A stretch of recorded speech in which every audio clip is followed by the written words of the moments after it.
صل وسلم على سيدنا محمد مفتاح باب رحمة الله عدد ما في علم الله صلاة وسلاما دائمين بدوام ملك الله وعلى آله وصحبه ومن والاه.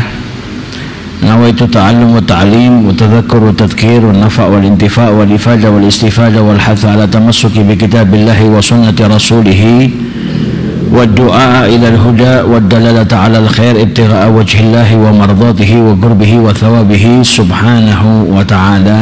أما بعد, Alhamdulillah, pagi hari ini kita kembali diberjumpakan oleh Allah Subhanahu wa Ta'ala yang insya Allah senantiasa kita diberikan kesehatan oleh Allah Subhanahu wa Ta'ala, diberkahi, dirahmati dan mendapatkan keridhaan dari Allah Subhanahu wa Ta'ala. Amin ya rabbal alamin.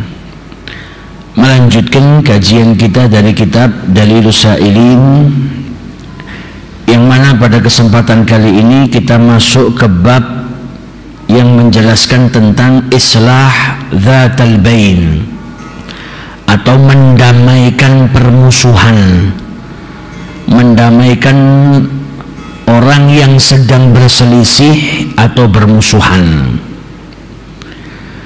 Al-bain yang artinya adalah al-firaq, yaitu terpecah belah atau berpisah.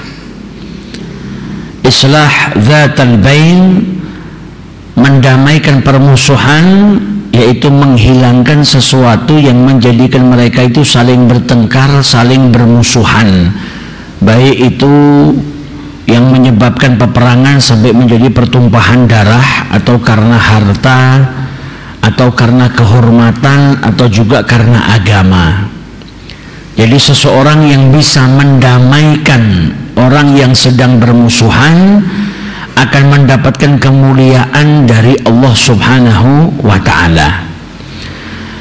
Dalam Al-Quran Allah Subhanahu wa Ta'ala berfirman, وَلَا تَجْعَلُوا اللَّهَ عُرْضَةً لِأَيْمَانِكُمْ, dan jangan jadikan Allah Subhanahu wa Ta'ala, dan jangan kalian jadikan Allah Subhanahu wa Ta'ala penghalang daripada sumpah-sumpah kalian.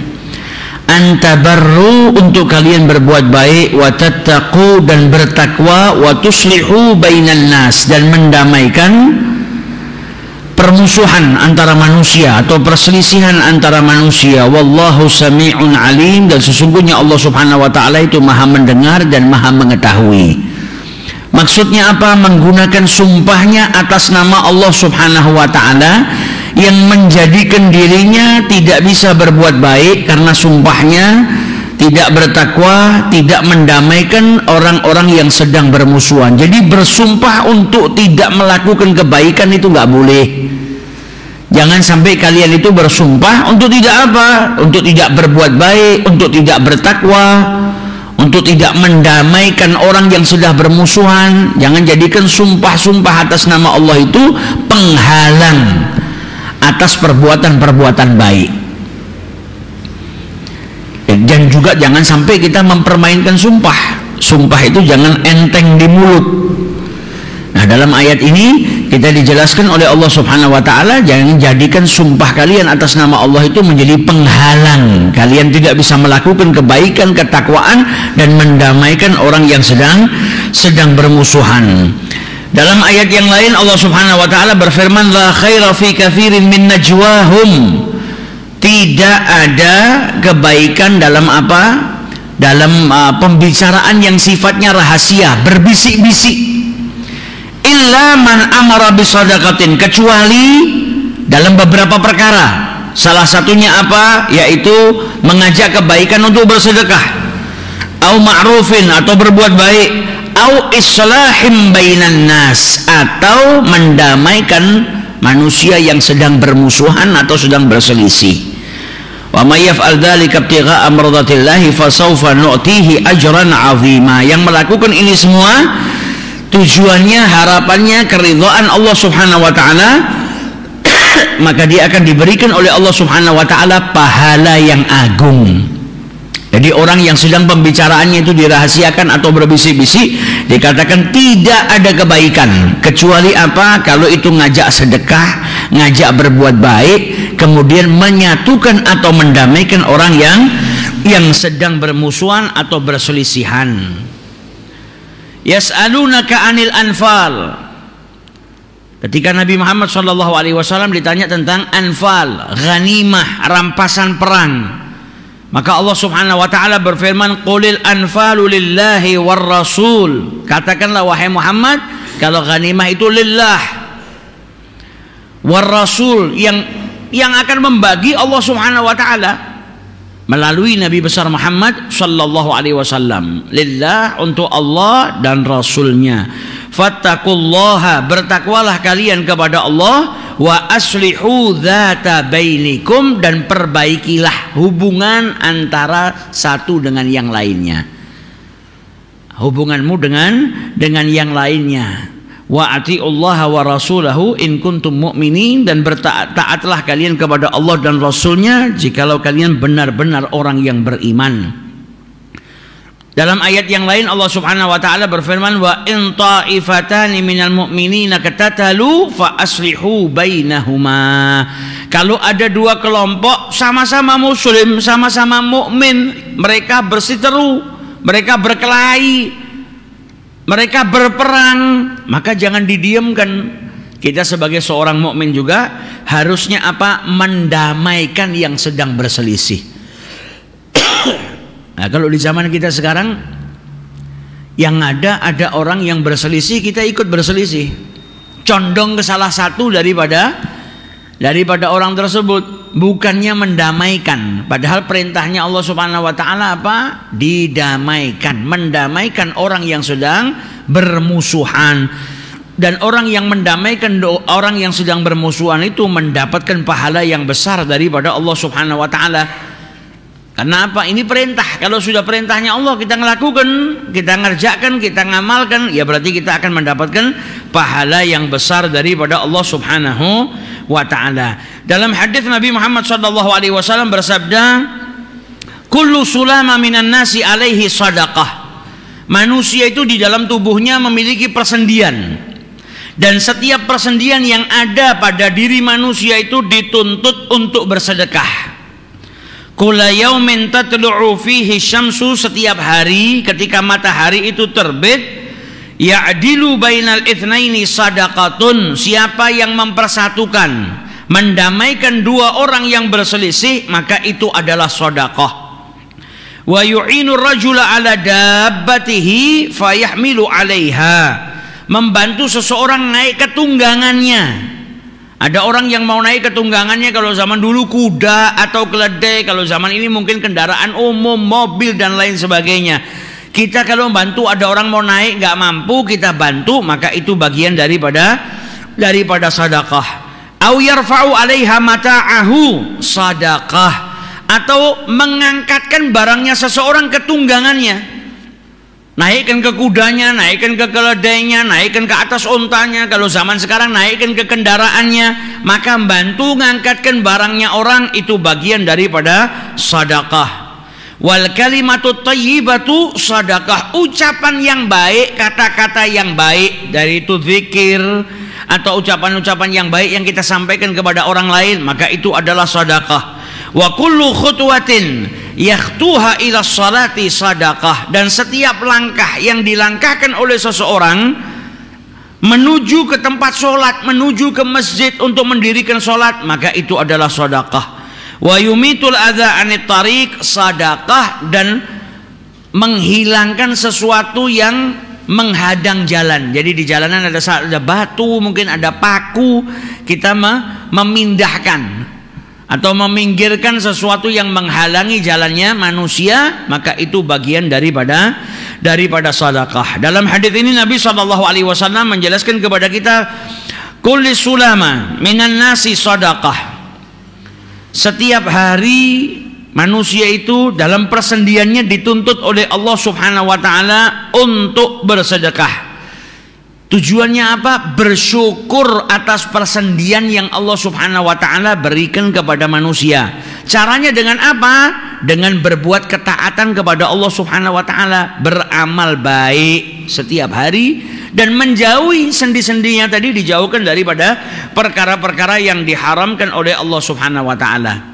Nah, kadang kita itu ada kenikmatan yang kecil kita nggak sadarin, akhirnya kita nggak bersyukur. Mata, kita dikasih mata sama Allah, ini kan kenikmatan, dan kenikmatan yang besar. Dengan kedua mata ini kita bisa memandang, kita bisa jalan dan lain sebagainya, ngelihat keindahan dunia, keindahan yang diciptakan oleh Allah Subhanahu wa taala. Kita diberikan telinga, ini kenikmatan yang besar, harus disyukuri. Cara syukur yang benar gimana? Menggunakan seluruh kenikmatan yang Allah berikan kepada kita untuk taat kepada Allah. Kenikmatan apapun yang Allah berikan kepada kita, kita gunakan untuk mendekatkan diri kepada Allah, untuk taat kepada Allah. Itu adalah syukur yang hakiki, syukur yang dituntut. Nah, kadang kita kadang sama yang besar saja masih belum mampu bersyukur dengan baik. Dikasih mata, kita masih belum betul-betul bersyukur. Kadang ngucap alhamdulillah saja atas kenikmatan mata yang Allah berikan kepada kita jarang. Apalagi kenikmatan yang kecil-kecil yang kadang kita lupakan. Apa? Persendian. Kita dikasih tangan alhamdulillah, tapi kalau persendian yang ada di tangan kita nggak bisa digerakkan, tangan kita nggak bisa nekuk. Kalau tangan kita nggak bisa ditekuk, makan kan susah. Berarti persendian yang bisa menjadikan tangan kita itu bisa ditekuk, bisa dijulurkan, itu kenikmatan yang harus disyukuri. Begitu juga dengan kaki. Kaki kita bisa berjalan, digunakan untuk berjalan. Kaki kita ada sendi-sendinya. Jadi kan persendian yang ada pada tubuh manusia itu ada yang menyebutkan sebanyak 360 persendian. Setiap sendi diminta untuk bersedekah. Tujuannya apa? Bersyukur atas kenikmatan yang Allah berikan kepada dirinya. Jadi persendian ini adalah kenikmatan daripada Allah Subhanahu wa taala. Maka kenikmatan yang besar ini kita harus bersyukur kepada Allah Subhanahu wa ta'ala dengan bersedekah. Bersedekah maksudnya apa? Menggunakannya untuk ketaatan, sebagai rasa syukur kita kepada Allah atas kenikmatan yang Allah Subhanahu wa ta'ala berikan kepada kita. Dalam hadis ini Nabi SAW mengajarkan kepada kita tata cara bersyukur atas setiap sendi yang Allah Subhanahu wa taala berikan kepada kita. Yang pertama apa? Kau mendamaikan dua orang yang sedang berselisih, maka itu sedekah. Ada orang yang mau naik ke tunggangannya, mungkin orangnya tua atau mungkin ada sesuatu yang kurang dalam tubuhnya, jadikan dia kesusahan, maka kau bantu dia naik ke tunggangannya, maka itu sedekah. Atau kau mengangkatkan barangnya, dia punya barang, mau naik ke bis, gak mampu ngangkat orang tua, kau angkatkan, maka itu bagian daripada sedekah. Kau jalan di jalan ada sesuatu yang ganggu jalannya manusia, kau hilangkan gangguan tersebut, entah itu batu atau itu paku atau itu kayu yang kalau orang jalan nanti bisa ditakutkan celaka, jatuh. Kau inggirkan atau kau buang jauh daripada jalanannya manusia, maka itu bagian daripada sedekah, dan itu berpahala, datangkan pahala daripada Allah Subhanahu wa taala. Mendapatkan pahala yang besar daripada Allah Subhanahu wa taala. Nah, ini amal-amal yang ringan. Ada orang mau naik tunggangan nggak mampu, kita bantu naik kan gampang. Tapi itu mendatangkan pahala dan termasuk bagian daripada sedekah. Setiap persendian yang ada pada diri kita. Kemudian wal kalimatut thayyib, ucapan yang baik, entah itu berzikir, tasbih, tahmid, sholawat, istighfar, tahlil, ucapan-ucapan yang baik itu bagian daripada sedekah.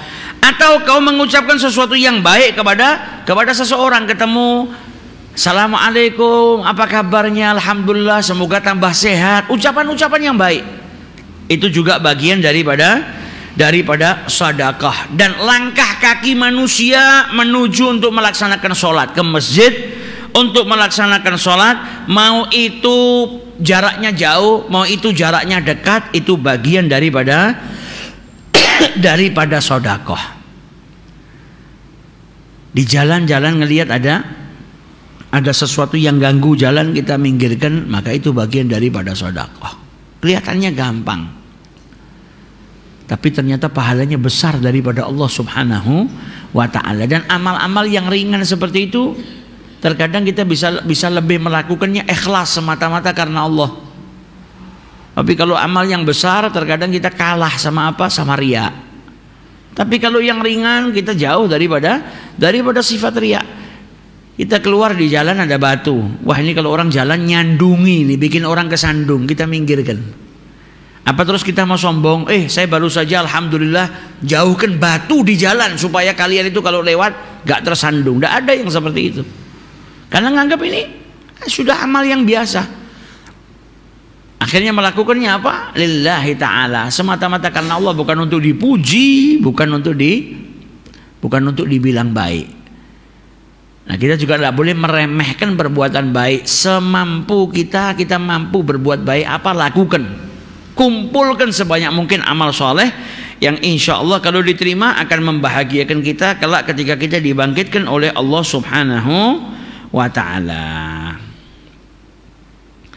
Dan dalam riwayat Imam Muslim, wa yujzi'u min dzalika rak'atan yarka'uhuma minadh-dhuha, dan itu semua bisa dilakukan atau mendapatkan pahalanya dengan 2 rakaat salat duha.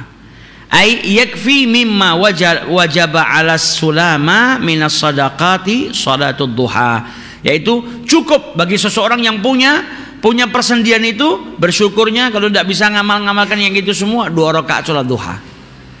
2 rakaat salat duha, li'anna salata karena salat itu amalun bi jami'i a'dha'il badan, karena salat itu adalah suatu amalan yang segenap anggota tubuh itu bergerak.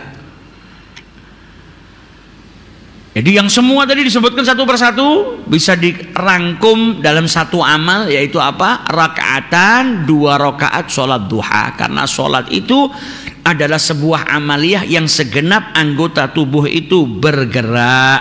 Wa tashmalu jami'a ma dzukira minas shadaqati wa ghairiha. Dulu sampai disebutkan ada salah seorang yang tidak beriman kepada Allah, bukan seorang muslim, kagum ngelihat tata cara ibadahnya umat Islam. Karena apa? Ibadahnya umat Islam itu semua anggota tubuhnya bergerak.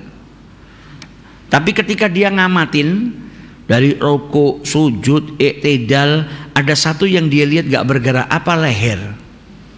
Lehernya ini tidak ada geraknya sama sekali, tapi semuanya anggota tubuh bergerak. Begitu seorang muslim tadi sholat sampai pada at-tahiyat terakhir, kemudian dia salam menggerakkan lehernya, dia tambah kagum. Ternyata apa? Dalam sholat seluruh anggota tubuh manusia itu semuanya bergerak.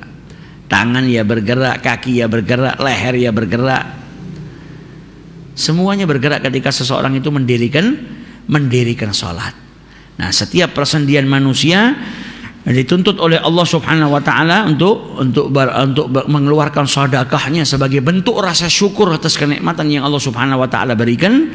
Kita bisa ngamalkan tadi apa yang disampaikan oleh Nabi Muhammad. Damaikan 2 orang yang sedang berselisih, giring kaki ke masjid untuk mendirikan sholat, ucapan yang baik, kemudian menjauhkan sesuatu yang ganggu jalannya manusia. Nah, itu bagian daripada sedekahnya persendian daripada manusia. Dalam hadis ini yang pertama apa? Mendamaikan 2 orang yang sedang berselisih. Karena apa? Mendamaikan 2 orang yang sedang berselisih itu merupakan amalan yang luar biasa. Dan kita dalam Islam diperintahkan untuk saling mencintai satu sama yang lain. Al-muslim, seorang muslim itu saudara bagi muslim yang lainnya. Nah, kalau kita menyadari muslim sama muslim itu saudara, jangan bertengkar. Kalau ngelihat ada muslim sama muslim yang bertengkar, jadilah engkau orang yang mendamaikan, bukan tambah ngobongin atau berpihak kepada salah satu yang akhirnya kau malah ikut bermusuhan dengan orang yang lain. Yang ada kalau ada yang bermusuhan, kau menjadi orang yang menengahi atau mendamaikan 2 orang yang sedang bermusuhan. Dalam hadits Nabi SAW juga bersabda, laisal kadzdzab alladzi yuslihu bainan nas, bukanlah seorang pendusta seseorang yang apa? Mengislah antara 2 orang yang sedang berselisih. fayanmi khairan, karena dia menumbuhkan kebaikan, aw yaqulu khairan, atau mengucap kebaikan. Jadi dalam syariat Islam, seseorang itu didorong, diminta untuk apa? Mendamaikan seseorang yang sedang berselisih. Hatta wa in tahaqqaqa dzalika bil kidhbi, walaupun mendamaikannya itu nggak bisa kecuali dengan cara berdusta. Maka berdusta dalam hal ini, dalam hadisnya Rasul sallallahu alaihi wasallam disebutkan apa? Laisal kadzdzab, bukanlah sebuah kedustaan. Berdusta tidak boleh, tapi dalam hari ini dustanya nggak dosa. Misal apa? Ada dua orang yang berselisih, kemudian kita datang ke yang satu bilang apa? Saudaramu itu selalu muji-muji kau loh. Walaupun ini yang B ini ada A sama B berselisih. Kemudian kita datang ke yang A, terus ngomong kita, saudaramu fulan B, si B itu setiap hari muji-muji dirimu, ngatakan kalau kau itu orangnya baik, orangnya dermawan, padahal si B nggak pernah ngucap seperti itu. Wong ini dua orang berselisih, saling bermusuhan.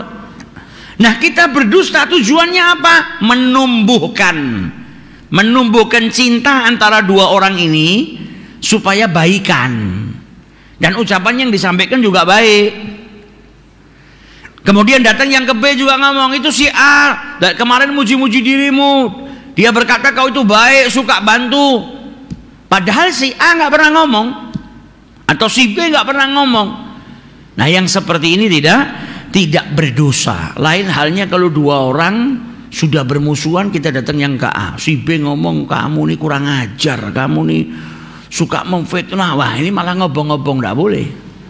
Tapi di sini ucapan yang baik dan tujuannya untuk kebaikan, menyatukan dua orang yang sedang berselisih. Tapi bukan sembarang dusta, tapi dustanya di sini memang diniatkan untuk menyatukan dua orang yang berselisih. Ucapannya juga ucapan yang baik, tidak melanggar haknya orang lain, tidak menzalimi, juga tidak menzalimi orang lain.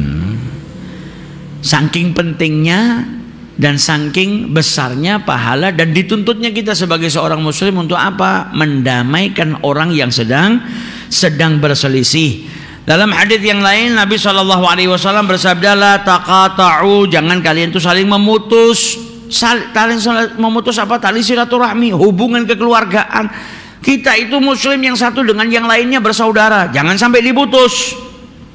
Jangan sampai kita melakukan apa? Qat'ur rahim. Wala tadabaru, jangan saling membelakangi, kalau ketemu buang muka, nggak mau ngomong, nggak mau saling berhadapan. Wala tahasadu, jangan sampai saling mendengki. Wa kunu ibadallahi ikhwana, jadilah kalian itu hamba-hamba Allah yang bersaudara. Wala yahillu li muslim, dan tidak dihalalkan bagi seorang muslim ayyahjura akhahu fauqa thalathin, menghijir saudaranya lebih daripada 3 hari. Gak diajak ngomong, berselisih sampai lebih daripada 3 hari. Dalam perkara dunia ya, perselisihan yang sifatnya perkara duniawiyah, sampai gak ngomong, berselisih sama saudaranya lebih 3 hari, dilarang dalam syariat Islam. Karena muslim yang satu dengan muslim yang lain itu bersaudara. Dalam hadis Nabi SAW bersabda apa?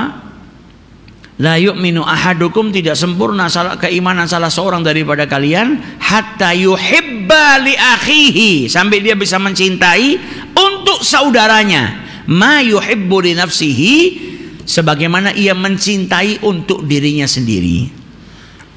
Kita diminta untuk mencintai untuk saudara kita dari kebaikan-kebaikan, sebagaimana kita mencintai kalau kebaikan-kebaikan itu ada pada diri kita. Muslim sama muslim bagaikan satu bangunan. Jadi kita dituntut sama Rasulullah SAW, diminta untuk apa? Saling bersatu. Islam menjadikan kita bersaudara, satu sama lain bersaudara. Maka jangan sampai kita memutus hubungan persaudaraan, jangan sampai kita berselisih. Kalau sampai ada sesuatu yang nggak baik yang terjadi sama diri kita, maka kemudian jadilah orang yang pertama kali berupaya supaya perselisihan ini selesai. Lu yang salah dia kok. Ya kalau kau bisa memaafkan kesalahannya, kemudian kau datengin dia, kau minta maaf karena dia menganggap dirimu salah, apa salahnya? Yang penting apa? Perselisihan ini selesai. Daripada satu sama lain nganggap yang pihak yang lain salah, akhirnya nggak selesai-selesai. Akhirnya lebih dari 2 hari, 3 hari nggak bicara, ketemu nggak mau saling menyapa. Akhirnya sampai terjerumus ke dalam qat'ur rahim atau memutus tali persaudaraan, wa'iyadzubillah, malah mendapatkan laknat daripada Allah Subhanahu wa taala. Dan dalam hadis yang lain diriwayatkan oleh Abi Hurairah, tu'radul a'malu fi kulli yaumin khamis wa itsnain. Setiap hari Kamis dan hari Senin itu amal manusia dilaporkan kepada Allah Subhanahu wa taala. Fayaghfirullahu azza wa jalla fi dzalikal yaum. Maka di hari itu orang-orang mendapatkan ampunan, diampuni sama Allah Subhanahu wa taala. Likulli imri'in la yusyriku billahi syai'a. Siapa yang diampuni? Seluruh manusia yang tidak menyekutukan Allah kepada suatu apapun. Jadi di waktu itu Allah memberikan ampunan kepada siapa? Seluruh manusia selagi dia tidak menyekutukan Allah Subhanahu wa taala. Kecuali siapa? Illam ra'an kanat bainahu wa baina akhihi syahna. Kecuali seseorang yang antara dirinya dengan saudaranya ada permusuhan. Maka Allah berkata kepada para malaikatnya, arku hadaini hatta yastalihah. Tinggalkan 2 orang ini, tunggu. Yang ini tidak dikasih dulu, ditunda dulu sampai mereka yang berselisih itu berdamai. Jadi sayang kan, semuanya dapat ampunan gara-gara kita musuhan sama orang, gara-gara kita berantem sama orang. Yang lain semuanya dapat ampunan daripada Allah Subhanahu wa taala. Yang sedang berselisih ini dikatakan sama Allah, apa, tunggu dulu, yang ini jangan dikasih dulu, ditunda dulu sampai kedua orang ini saling berbaikan. Akhirnya kita mahrum dari maghfirah, diharamkan dari maghfirahnya Allah hanya karena apa? Perselisihan. Padahal orang yang bermusuhan, orang yang berantem, orang yang berselisihan hidupnya tidak enak, sumpek, mau tidur mangkel, keluar mangkel. Kalau ketemu orang yang dia selisihi, selintutan, lari, tidak kepingin deket dan lain sebagainya, tidak nyaman hidupnya. Yang ada kalau ada orang lain berbuat salah kepada kita, maafkan. Kita berbuat salah, kita datang minta maaf, selesai urusannya. Hubungan kita jadi enak lagi, kita nggak mangkel, kita nggak sumpek. Hidup kita bisa jalan dengan normal lagi. Udah saya maafkan, dia salah sama saya ya. Lah memang maafkan itu bukan sesuatu hal yang mudah, makanya pahalanya besar. Dan orang yang mau maafkan itu bukan tambah hina, orang yang memaafkan itu tambah mulia. Dan tidak semua manusia itu bisa memaafkan. Yang bisa memaafkan itu orang-orang yang kuat. Ketika ada orang yang berbuat salah, kita bisa memaafkan, ya berarti kita sedang naik ke derajat manusia yang lebih kuat. Tapi kalau disakitin, marah, atau kemudian malah nyakitin orang yang nyakitin kita lebih berat, ya itu tidak ada kuat-kuatnya kita. Kenapa? Terpancing dengan amarah. Jadi setiap hari Senin dan hari Kamis dan hari Kamis tu'radul a'mal. Amal-amalnya manusia itu dilaporkan, dan Allah Subhanahu wa taala memberikan maghfirah kepada seluruh manusia yang tidak menyekutukan Allah Subhanahu wa taala. Kecuali apa? Ada 2 orang yang bertengkar, satu sama lainnya berselisih, bertengkar, maka Allah tunda maghfirahnya, nggak langsung diberikan sama orang tersebut sampai kapan? Sampai kedua orang tersebut berbaikan. Jadi kita berselisih itu nggak boleh. Dan kalau kita ngelihat ada orang yang berselisih, maka kita damaikan. Karena mendamaikan 2 orang yang berselisih itu mendapatkan pahala yang besar daripada Allah Subhanahu wa ta'ala. Sebagaimana diriwayatkan dalam kitab Jawahirul Lu'liyah, dulu pernah kita baca, ada seseorang yang punya istri, istrinya kerjaannya bikin rajutan dari kapuk. Pekerjaannya ngumpulkan kapuk, kemudian dibikin benang atau dibikin wol atau dibikin rajutan lah. Kalau sudah jadi, sama suaminya dibawa ke pasar. Sampai di pasar, hasil karyanya tadi dijual dengan harga 1 dirham. Nanti kalau sudah laku 1 dirham, uangnya dibagi 2. Setengah dirham dibuat kulaan, kapas, setengah dirhamnya lagi buat menafkahi dirinya dan istrinya, buat makannya keseharian. Tiap hari kerjaannya cuma seperti itu. Sampai pada suatu hari ini si yang laki ini pergi jualkan barangnya, laku seperti biasa 1 dirham. Mau dibelanjakan setengahnya beli buat modal besok, setengahnya lagi buat makan dia sama istrinya. Dia dapetin di pasar ada 2 orang yang sedang berkelahi, berantem, berselisih sampai mau bunuh-bunuhan. Maka akhirnya dia datang, ini orang yang berantem, kalian ini kenapa kok berantem sampai mau bunuh-bunuhan? Ini orang punya utang sama saya 1 dirham, saya minta gak dibayar-bayar. Jadi yang nagih ini marah. Katanya pedagang tadi, sudah gak usah marah, ini uang 1 dirham ambil, yang penting kalian berdua tidak bertengkar, gak bunuh-bunuhan. Bukan utangnya dia, bukan dia yang utang, orang lain, mungkin dia gak kenal. Tapi karena dia ngeliat 2 orang yang sedang berselisih mau bunuh-bunuhan, dia damaikan. Sebabnya apa? Utang. Berapa 1 dirham? Ambil nih 1 dirham. Pulang ke rumah tangan kosong. Biasanya bawa makanan dari uang setengah dirham dan bawa kapok lagi buat besok dijual, dirajut, dibikin buat besok dijual. Modalnya. Hari itu pulang tangan kosong karena apa? 1 dirhamnya dia sedekahkan. Istrinya tanya, kok kau pulang tangan kosong? Mana kapoknya? Mana kainnya? Yang dibuat ngerajut? Mana makanan kita? Suaminya cerita, tadi saya ketemu sama orang di pasar, berantem sampai mau bunuh-bunuhan.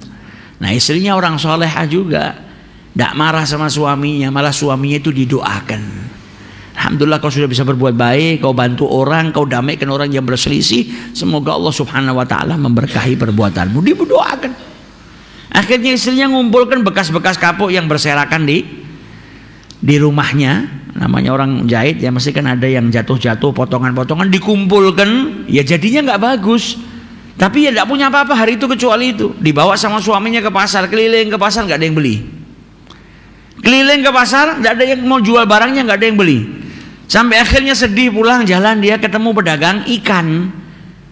Sama pedagang ikan tadi ditanya, engkau ini kenapa kok sedih? Diceritakan sama dia kronologinya. Gini aja lah, itu barangmu saya beli dengan ikan busuk saya. Saya juga punya ikan busuk yang hari ini nggak laku dijual. Saya yang nggak bisa makan, kau yang nggak bisa makan. Gini aja lah, barangmu itu keterampilan tangan dari rajutan tadi saya beli dengan apa? Dengan ikan saya yang busuk. Ya sudah, diambil bawa pulang. Pulang ke rumah bawa ikannya nggak enak. Disayat ikannya, dibuka perutnya, dalamnya ternyata ada perhiasan. Entah itu mutiara atau emas. Pokoknya ada perhiasan yang mahal. Kaget bukan main dia. Ya Allah, Allah kalau sudah mau kasih rezeki. Dibawa pergi ke tempat satu orang pedagang. Ditanya, kau nih kok punya barang istimewa nih dari mana? Wong kau nih orang miskin kok. Maka dijawab orang tadi sama orang soleh tadi, ya saya dapat rezeki dari Allah Subhanahu wa taala. Gini, ini saya beraninya menghargai dengan harga 40.000 dirham. Saya beraninya menghargai dengan harga 40.000 dirham. Tapi kau pergi ke tempat lain sajalah, insya Allah bisa dapat lebih mahal. Maka dia pergi ke tempat lain. Sampai ke tempat lain ditanya lagi pertanyaan yang sama. Kau bisa dapat barang istimewa seperti ini, dapat dari mana? Wong kau ini orang miskin. Dia bilang saya dapat rezeki daripada Allah Subhanahu wa taala. Gini, saya bisa hargai ini dengan 80.000 dirham. Tapi karena orang ini jujur, orang ini baik, maka pedagang tadi bilang gini, kau pergi ke tempat lain saja. Maka orang tersebut pergi ke tempat lain. Sampai akhirnya ke tempat yang lain membeli barang tersebut atau permata perhiasan yang dia temukan dengan harga bimi'ah wa ishrina alfa dirham, 120.000 dirham.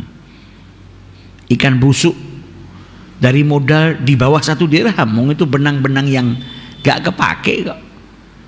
1 dirhamnya dia keluarkan tadi menyelamatkan 2 orang yang mau bunuh-bunuhan. Dikembalikan sama Allah dengan apa? 120.000 dirham. Maka kemudian dia pulang ke rumahnya, dia sampaikan kepada istrinya. Tidak lama dia masih ngobrol sama istrinya, datang orang miskin, fakir miskin, minta-minta. Orang tidak punya. Memang dasarnya dua orang ini orang yang soleh. Ketika ada orang yang minta-minta, nggak terus ngasihnya sedirham. Kata istrinya apa? Kita dikasih harta sama Allah banyak banget. Bagaimana kalau setengahnya kita sedekahkan? Setengahnya dapat 120.000 dirham.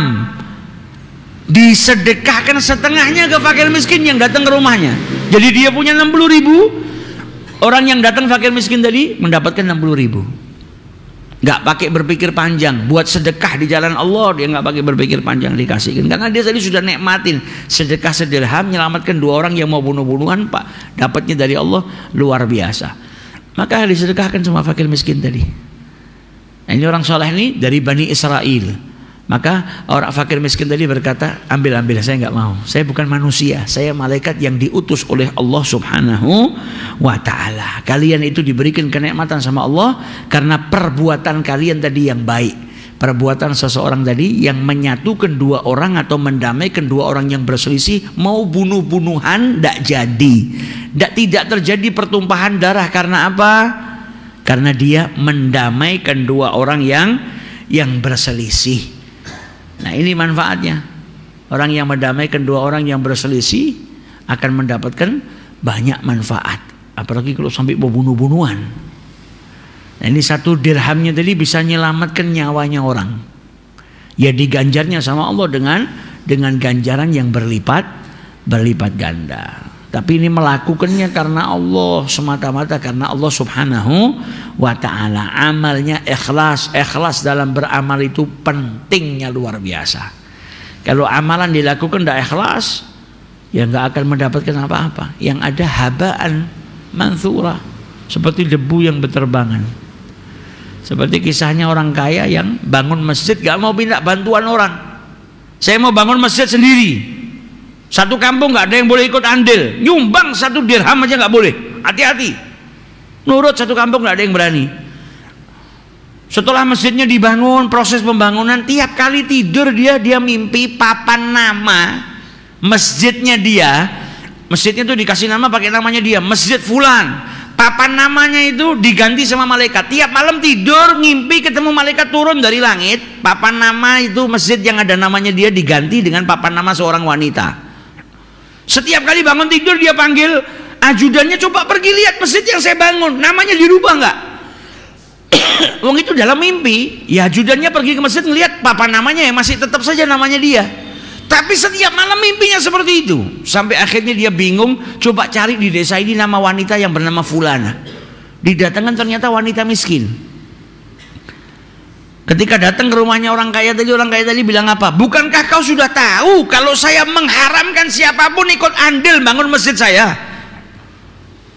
Kok kamu malah sedekah ikut bantu bangun masjid saya? Kata wanita tadi apa? Dari mana saya punya uang buat sedekah? Uang saya buat makan sendiri sama anak-anak saya saja kekurangan kok.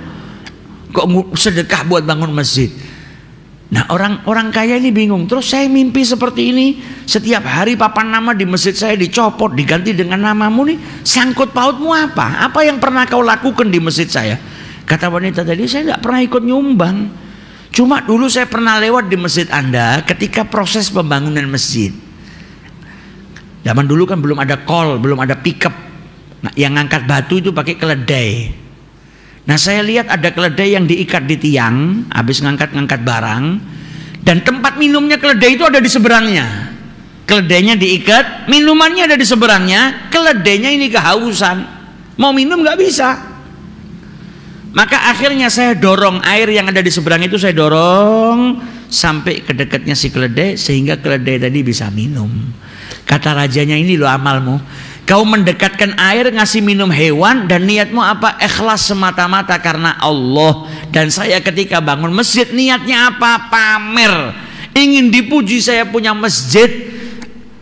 Dan amalmu yang sedikit ini justru malah mendatangkan pahala yang besar daripada Allah Subhanahu wa ta'ala. Sampai dia mimpi papan namanya masjid diganti sama malaikat, diganti namanya perempuan itu. Karena apa? Perempuan itu tadi ketika ngasih minum tidak modal, cuma dekatkan air minum, tapi melakukannya karena Allah. Yang bangun masjid melakukannya karena manusia, karena ingin dipuji sama manusia. Nah, ini salah satu keutamaan orang yang mendamaikan dua orang yang berselisih, maka dia mendapatkan banyak keuntungan daripada Allah Subhanahu wa taala.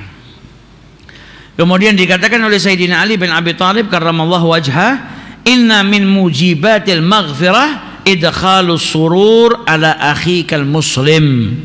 Di antara persyaratan untuk memperoleh ampunan dari Allah. Jadi orang kalau melakukan ini insya Allah dapat ampunan daripada Allah Subhanahu wa taala.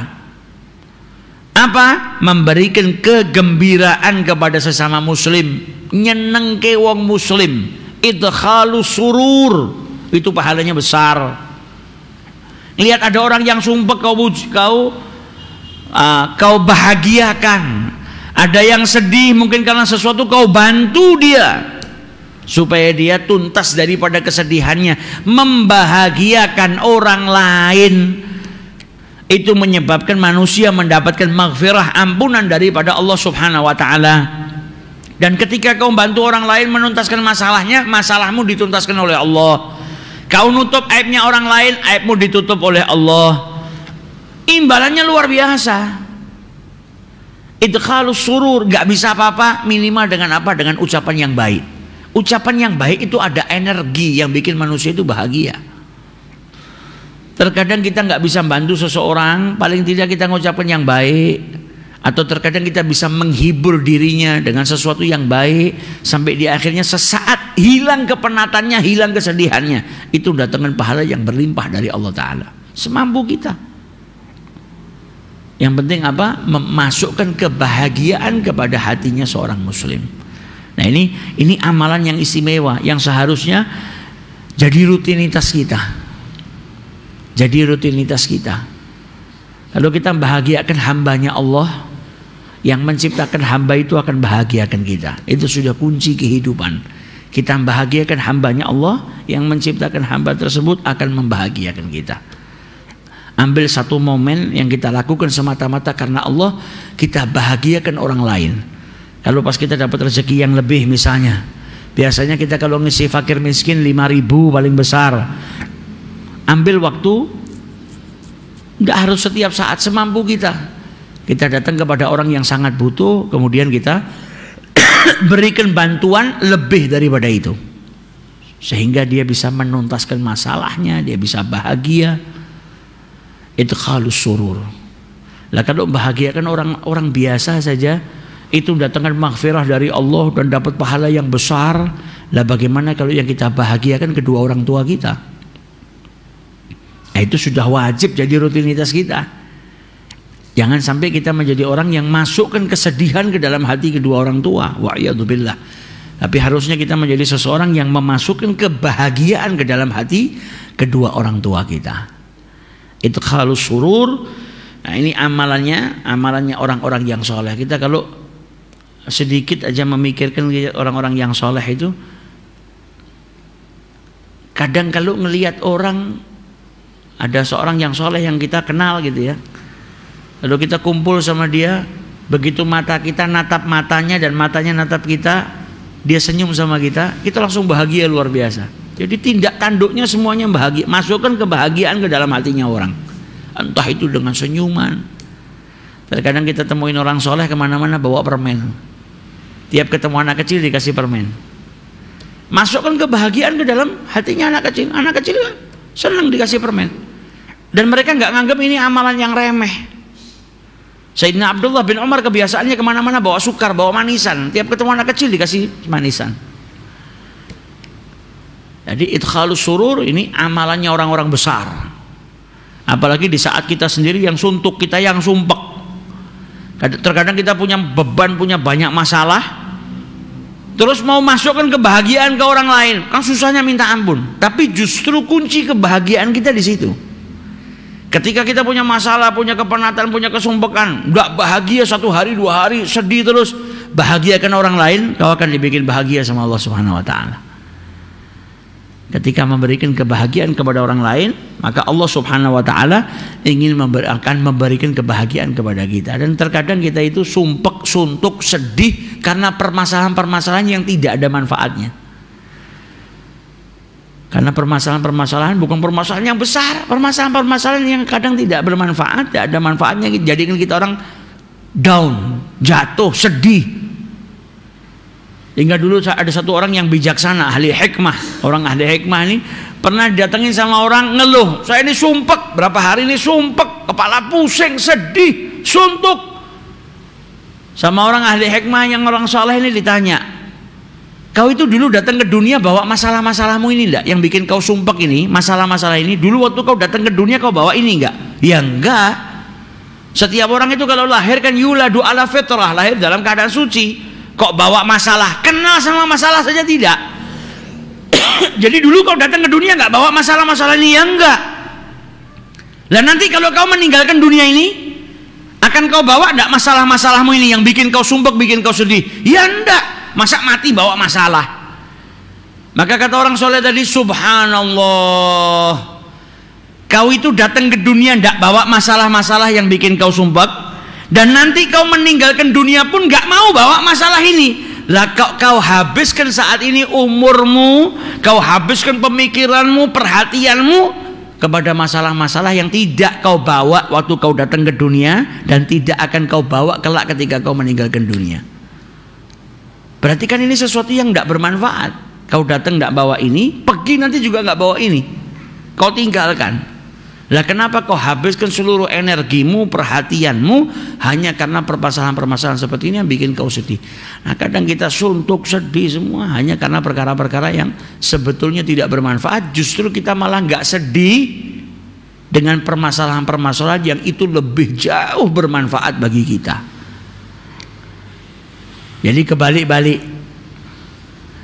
Jadi amalan dari Nabi Shallallahu Alaihi Wasallam ini kalau bisa setiap pagi kita lakukan. Ada dua orang yang berselisih, kita jadikan mendamaikan mereka sebagai sodakoh daripada apa? Daripada persendian kita. Ada kotoran di jalan, ada sesuatu yang ganggu di jalan, kita minggirkan. Niatkan apa? Mengikuti sabdanya Rasulullah Shallallahu Alaihi Wasallam. Jalan ke masjid, kalau tidak bisa ya ambil jalan ke masjid. Kalau tidak bisa lagi ambil salah satu amalan daripada yang disebutkan Nabi tadi apa? Wal kalimatut thayyib, ucapan yang baik. Lalu ketemu sama orang ucap yang baik, dan gunakan lisan untuk ucapan-ucapan yang baik. Dan amal-amal yang tadi disebutkan oleh Rasulullah Sallallahu Alaihi Wasallam. Man arada fadlal abidin, dikatakan oleh salah seorang sahabat Nabi Muhammad SAW, man arada fadlal abidin, barang siapa yang ingin mendapatkan karunia seperti yang didapatkan oleh orang-orang yang ahli dalam beribadah, fal yuslih bainan nas, maka hendaknya dia mendamaikan orang yang berselisih atau juga menebarkan kedamaian di antara manusia. Wala yuqi'a bainahumul adawah wal baghdha, tidak membangkitkan permusuhan dan kebencian di antara mereka. Jadi kalau datang atau dirinya berada di suatu tempat, maka dia menjadi pendamai, menebarkan kedamaian. Ya, kalau ada orang yang berselisih, dia damaikan. Bukan orang yang malah justru menebar permusuhan, menyulut api permusuhan, tapi dia mendamaikan. Nah itu kalau mau dapat keutamaan yang Allah berikan kepada ahli ibadah, kepada orang-orang yang ahli dalam beribadah kepada Allah Subhanahu Wa Taala, salah satu cara amalannya apa? Mendamaikan atau menebarkan kedamaian dan tidak menjadi seseorang yang menyulut permusuhan. Dan Nabi SAW ketika diutus oleh Allah Subhanahu Wa Taala bahwa agama ini siapapun yang masuk Islam dipersaudarakan sama Nabi Muhammad. Belum lagi ketika Nabi Muhammad sampai di kota Madinah, mereka satu sama lain sudah bersaudara di bawah ajaran Islam, tapi Nabi persaudarakan lagi antara orang-orang Muhajir dan orang-orang Ansor. Nah, kenapa Islam zaman dahulu kuatnya luar biasa? Karena Islam di zamannya Rasulullah, di zamannya para sahabat nggak mudah dipecah belah. Karena satu dengan yang lain berpegang teguh kepada firman-Nya Allah. Jangan sampai kalian bercerai-berai. Kalau ada yang berselisih, mereka langsung mendamaikan orang-orang yang sedang berselisih, dan mereka berpegang teguh kepada sabdanya Nabi Muhammad. Seorang muslim adalah saudara bagi muslim yang lain. Muslim itu dengan muslim yang lain seperti satu bangunan. mencintai kebaikan untuk saudaranya sebagaimana dia mencintai kebaikan untuk dirinya sendiri. Semuanya dipegang sama mereka. Akhirnya apa? Nggak gampang dipecah belah. Sehingga umat Islam kuat, nggak mudah dipecah belah. Satu sama yang lain saling membantu, punya sifat ithar. Kalau orang itu nggak punya kecintaan kepada saudaranya, nggak mungkin bisa ithar. Ithar itu apa? Mendahulukan orang lain ketimbang dirinya walaupun dirinya itu butuh. Walau kana bihim khasasah. Hari ini kenapa kita nggak bisa ithar seperti itharnya para sahabat Nabi? Karena kecintaan kita satu dengan yang lain sudah mulai punah, sudah mulai sirna. Mencintai satu sama yang lain tidak seperti cintanya para sahabat. Makanya kita nggak bisa ithar. Kalau sahabatnya Nabi punya sifat itharnya luar biasa. Mau mati saja bisa mendahulukan orang lain. Mau meninggal dunia kehausan, mau dikasih air minum, sebelahnya ada yang merintih. Maka dalam keadaan sakaratul maut, dalam keadaan sudah nggak bisa bicara, masih memberikan isyarat kepada yang mau memberikan air, berikan kepada saudara saya. Memberikan isyarat ini saudara saya yang sebelah saya lebih butuh. Padahal sudah mau meninggal dunia, masih bisa mendahulukan orang lain. Karena apa? Cinta satu dengan yang lainnya. Karena apa? Berlomba-lomba dalam kebaikan. Karena apa? Tidak ada satu kebaikan yang difirmankan oleh Allah dan disabdakan oleh Nabi Muhammad kecuali mereka bergegas melakukannya, ingin menjadi orang pertama yang mengamalkan apa yang disabdakan oleh Nabi Muhammad dan apa yang difirmankan oleh Allah Subhanahu wa taala. Jadi orang yang kuat. Jadilah mereka orang-orang yang kuat. Jadi dalam hadis ini kita diajarkan keutamaan mendamaikan orang yang sedang bermusuhan, mendamaikan orang yang sedang berselisih. Maka sebagai seorang umat Islam semampunya, kalau kita melihat ada yang berselisih, kita semampu kita mendamaikan mereka. Selain kita berusaha mendamaikan mereka, kita juga berdoa kepada Allah supaya mereka didamaikan oleh Allah Subhanahu wa taala, dan jangan sampai kita menjadi orang yang justru malah memecah belah. Terkadang kita akan ketemu sama orang yang beda paham sama kita, tapi sama muslimnya. Kalau beda paham sama muslimnya, apa terus kita harus pecah, harus bermusuhan? Ya jangan. Wong dia Tuhannya juga Allah, dia bersaksi tiada Tuhan selain Allah dan Nabi Muhammad utusan Allah, dia saudaramu. Maka kalau dia salah, nasihatin. Kalau dia melakukan sesuatu yang nggak benar, tegur dengan cara yang baik. Ajak dia ke pintunya Allah Subhanahu wa taala, bukan dimusuhin, bukan disalahkan. Nabi Muhammad tuh dulu ketemu bukan sama muslimnya, ketemunya sama kafir, ketemunya sama musyrik, ketemunya sama orang yang nggak kenal sama Allah dan musuhin Nabi Muhammad SAW, tapi tetap didakwahi sama Nabi Muhammad, nggak dicaci maki. Gak malah dimusuhin sama Nabi, enggak. Nabi berdakwah. Justru ketika Nabi itu disakitin sama orang-orang Taif, malaikat menawarkan membinasakan penduduk Taif. Udah gunung yang besar itu mau digunakan sama malaikat untuk binasakan penduduk Taif. Nabi Muhammad malah berharap apa? Keluar dari tulang sulbi mereka orang-orang yang mentauhidkan Allah. Nah, kita kalau ketemu sama orang yang berbeda, ya jangan dimusuhin. Karena apa? Mereka saudara kita. Gak bisa bersatu dalam perbedaannya, masih bisa bersatu dalam hal yang sama yang lainnya. Gak perlu kita sampai bermusuhan atau sampai justru malah bertikai atau sampai berantem. Yang sudah pasti itu gak diridhai sama Nabi Muhammad sallallahu alaihi wasallam. Semoga Allah Subhanahu wa taala menjauhkan kita dari perpecahan, menjauhkan kita dari permusuhan, dan semoga apa yang kita dengar dari sabda-sabdanya Rasul sallallahu alaihi wasallam kita diberikan kemudahan oleh Allah Subhanahu wa taala untuk mengamalkannya. Amin ya rabbal alamin. Wallahu a'lam. Allahumma salli wa sallim ala sayyidina Muhammadin wa ala ali sayyidina Muhammad. Nadamtuhu ala safa فطبع عيشي وصافاه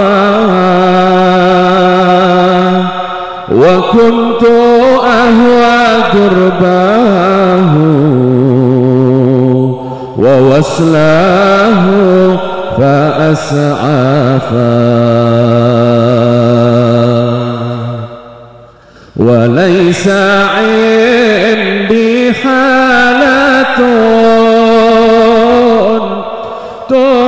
توحشني مثل الجفا فكل من عنا فاني في حبه ما أنصافا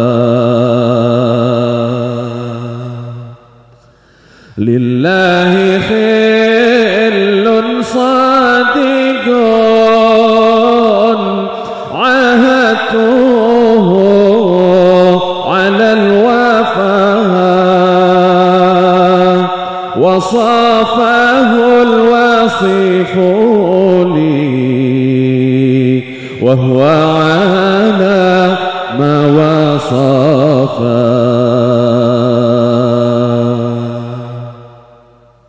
أسقمني هجرانه فكان بير وصل الشفاء إذا أسأت أدابي في حقه عني عفا به اغتنيت فهو لي غنى وحسبي وكفى يا أيها البرك الذي من حيه قد رفرفا أظهرت من وجد الذي في مهجتي قد اختفى ذكرتني عهدا مضى وطيب عيش سلفا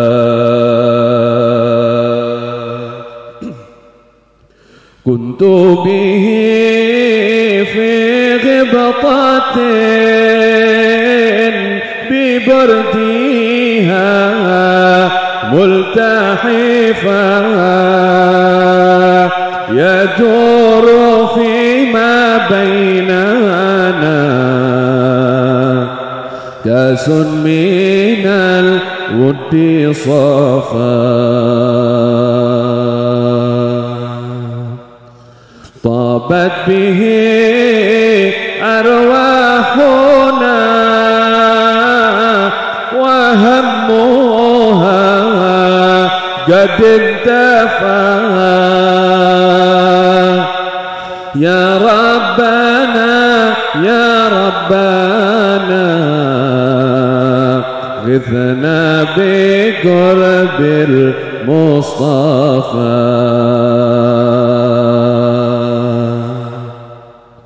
يا ربنا يا ربنا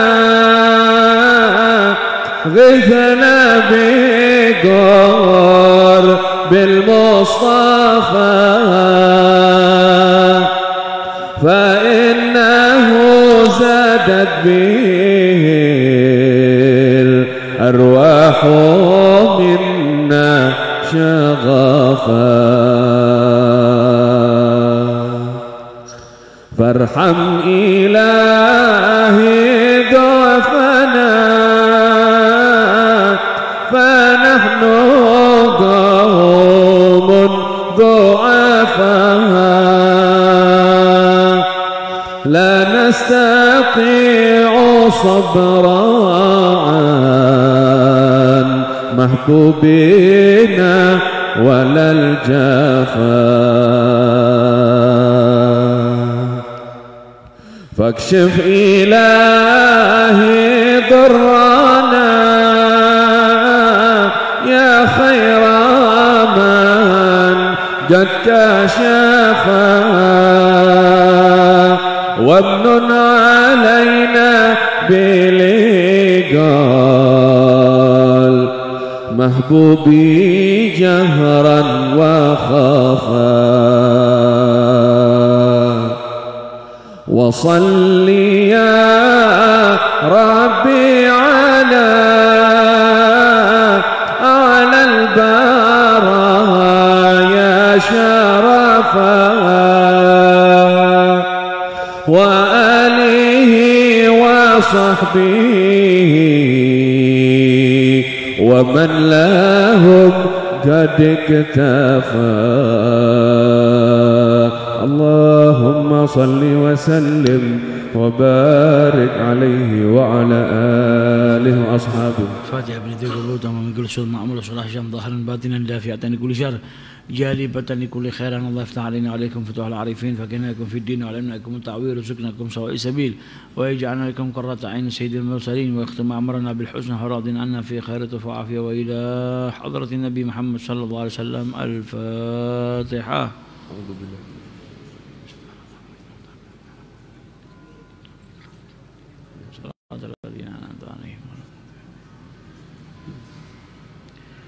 ربنا انفعنا بما علمتنا، رب علمنا الذي ينفعنا، رب فقهنا وفقه أهلنا، وقرابات لنا في ديننا مع أهل القدر أنثى وذكر. رب وفقنا ووفقهم لما ترتضي قولا وفعلا كرما، وارزق الكل حلالا دائما، وأخلا آتياء علما، نهضى بالخير ونكفى كل شر. ربنا واصلح لنا كل شؤون، وأقر بالرضا منك العيون، واقضي عنا ربنا كل الديون قبل أن تأتينا رسل المنون. واغفر استر أنت أكرم من ستر، وصلاة الله تغشى المصطفى من إلى الحق دعانا والوفاء، بكتاب فيه للناس شفاء، وعلى الآل الكرام الشرفاء، وعلى صحب المصابيح الغرر. اللهم اهدنا بهداك، واجعلنا ممن يسارع في رضاك، ولا تولنا وليا سواك، ولا تجعلنا ممن خالف أمرك وعصاك. حسبنا الله ونعم الوكيل، ولا حول ولا قوة إلا بالله العلي العظيم. صلى الله على سيدنا محمد وعلى آله وصحبه وسلم، والحمد. لا إله إلا الله الموجود في كل زمان، لا إله إلا الله الموجود في كل زمان، لا إله إلا الله المعبود في كل مكان، لا إله إلا الله المعبود في كل مكان، لا إله إلا الله المذكور بكل لسان، لا إله إلا الله المذكور بكل لسان، لا إله إلا الله المعروف بالإحسان، لا إله إلا الله المعروف بالإحسان، لا إله إلا الله كل يوم هو في شان، لا إله إلا الله كل يوم هو في شان، لا إله إلا الله الأمن من زوال الإيمان، لا إله إلا الله الأمان من زوال الإيمان، ومن فتنة الشيطان، ومن فتنة الشيطان، يا قديم الإحسان، يا قديم الإحسان، كم لك علينا من إحسان، كم لك علينا من إحسان، إحسانك القديم، إحسانك القديم، يا حنان يا منان، يا حنان يا منان، يا رحيم يا رحمن، يا رحيم يا رحمن، يا غفور يا يا غفار يا غفور يا غفار اغفر لنا وارحمنا وأنت خير الراحمين اغفر لنا وارحمنا وأنت خير الراحمين. صلى الله على سيدنا محمد وعلى آله وصحبه وسلم. وصلى الله على سيدنا محمد وعلى آله وصحبه